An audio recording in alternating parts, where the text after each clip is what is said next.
Here we're going to do a quick review of two studies that give us a perspective on how knee osteoarthritis is associated with abnormal motion at the knee joint.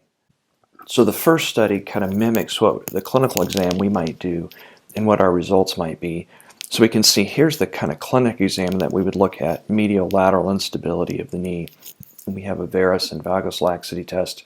Here with the varus test we're gapping the medial side of the knee, and the valgus laxity test we're gapping the lateral side of the knee.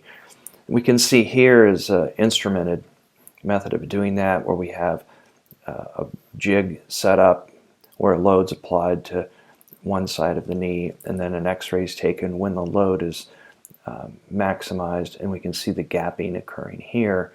In this case, the load's being applied medial, so we see the gapping lateral. And you could switch it around and then see the gapping medial. And then you could kind of measure that on the x-ray.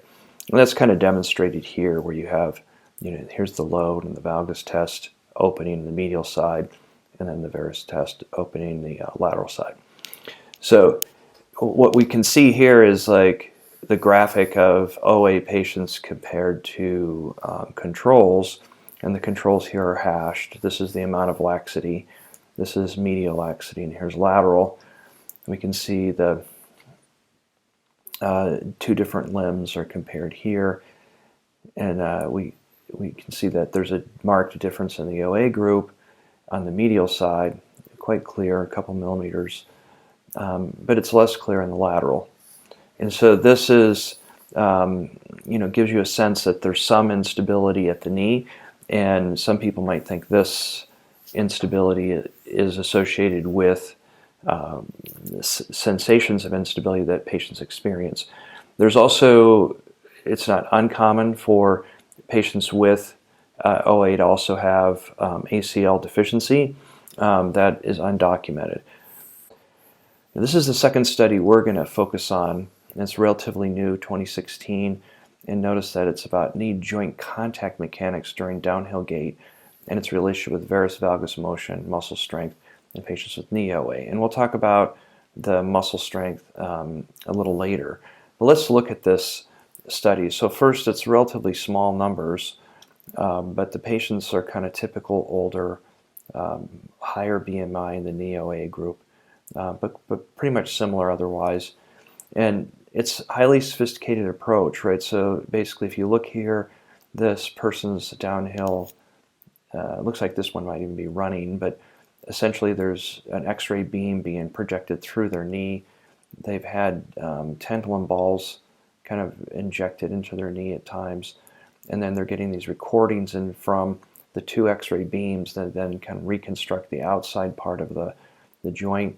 And then they do this kind of registration procedure. So they've also taken a CT scan of the person, and then from the CT scan they can kind of reconstruct the patient's bones, and then they superimpose the images here that they got from the biplane x-rays, and then they essentially can now kind of track the exact joint surfaces that's specific to that person as defined by the x-ray or the CT scan, and then they get the articular cartilage from the MRI. So this whole intensive procedure then results in these kind of maps of the contact points during movement.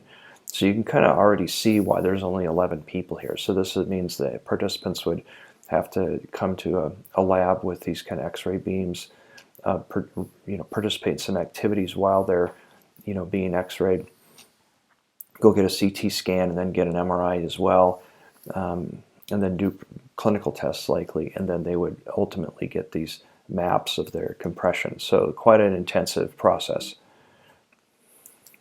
So let's see what they found. So by doing that, though, they get a really highly accurate view of what the contact points are in the medial lateral side of the tibia here. This is a control participant, and so you can kind of see this is the lateral side because it's a little bit smaller. This is the medial side here because it's C-shaped and a little bit larger. And we can kind of see the contact points here toward the middle. We can kind of imagine the menisci kind of circling here and circling here, so keeping those contact points really tight for us. And that's like a normal amount of motion. And there's a little bit more on the medial side because the medial femoral condyle is larger than the lateral, and so there's this kind of screw home kind of movement, and that's showing up here as the person goes into this slight flexion and extension that's associated with walking. And so now when we look at the knee OA participants, though, we clearly see these pathways are abnormal. So where we kind of superimpose this pathway here, it looks something like this, and we can kind of see this big, change in direction here.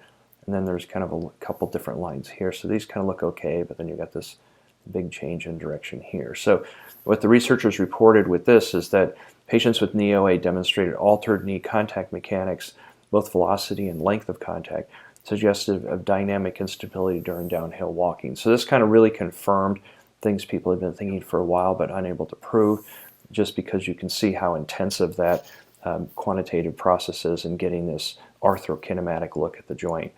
So in summary, knee instability has continued to be supported across studies. So that study I showed you was from 2007, but it's been reproduced many different times, consistently showing medial lateral instability. And we know that ACL deficiency is seen at surgery, and so we know that also exists. And there are several adaptations to knee flexion angles noted in studies. However, these studies do not address arthrokinematics. So this is really the focus here in what defines knee instability. And this new analysis associated with joint contact points is compelling in demonstrating the abnormal arthrokinematics associated with knee OA. Thank you.